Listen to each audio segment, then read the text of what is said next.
ସାଙ୍ଗମାନେ ମୁଁ ଆଜି ସକାଳୁ ସକାଳୁ ଉଠି ଟିକେ ଚାଲିଗଲି ବାହାରକୁ। ଆଉ ସାଙ୍ଗମାନେ କଥାଟା ହେଉଛି ଏପଟ ସେପଟ ହେଇ ଆଉ ଭଗବାନଙ୍କୁ ନ ଦେଖିଲେ ମୋତେ ଟିକେ ଭଲ ଲାଗୁନି। ତେଣୁକରି ମୁଁ ଆସିଯାଇଛି ଟିକେ ବାହାରକୁ। ଦେଖନ୍ତୁ ମୁଁ ଏବେ ବାହାରେ ଛିଡ଼ା ହେଇଛି ଆଉ ଆପଣମାନଙ୍କୁ ଏବେ ଦେଖାଉଛି ଭଗବାନଙ୍କୁ। ଭଗବାନ ତ ଏବେ ଟିକେ ଲେଟ୍ରେ ବାହାରିବେ। ଏବେ ଟିକେ ଟିକେ ଲାଲ ହେଇ ଆସିଲାଣି ଆକାଶ। ତେଣୁକରି ଆସିଗଲି ମୁଁ ପୁଣି ଘରକୁ ଆଉ ମୋ ବାବୁ ସହିତ ଟିକେ ଭିଡ଼ିଓ କରିଦେଲି। ଦେଖନ୍ତୁ ଆଉ ସହିତ ଟିକେ ନ ଲାଗିଲେ ସକାଳୁ ସକାଳୁ ଭଲ ଲାଗେନି। ତେଣୁକରି ଦେଖୁନାହାନ୍ତି ମୋର ମାସ୍କ କେମିତି କାଢ଼ିବା ପାଇଁ ଚେଷ୍ଟା କରୁଛି।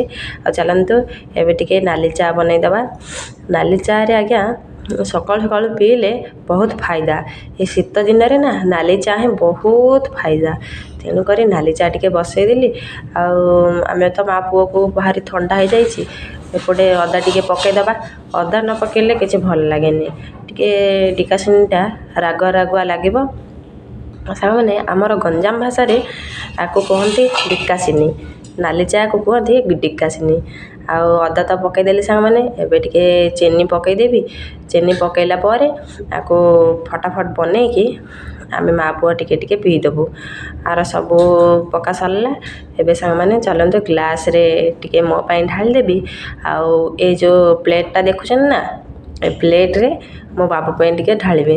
ସେ ତ ପିଇବାର ଜାଣିନି, ହେଲେ ବି ଟିକେ ତାକୁ ଚଖେଇବା। କାହିଁକିନା ତାକୁ ବି ଥଣ୍ଡା ହେଇଯାଇଛି। ଟିକେ ଚଖେଇଲେ ହିଁ ତାକୁ ଭଲ ଲାଗିବ। ତେଣୁକରି ଏ ତାଟିଆରେ ବି ଟିକେ ଢାଳିଦେଲି। ଆଉ ମୋ ପାଇଁ ବି ଗ୍ଲାସ୍ରେ ରେଡ଼ି ହେଇଯାଇଛି। ଆକୁ ଟିକେ ଥଣ୍ଡା ହେଇଗଲେ ମୋ ବାବୁକୁ ଦେବି। ଆଉ ମୁଁ ତ ଚଳିବ, ମୋର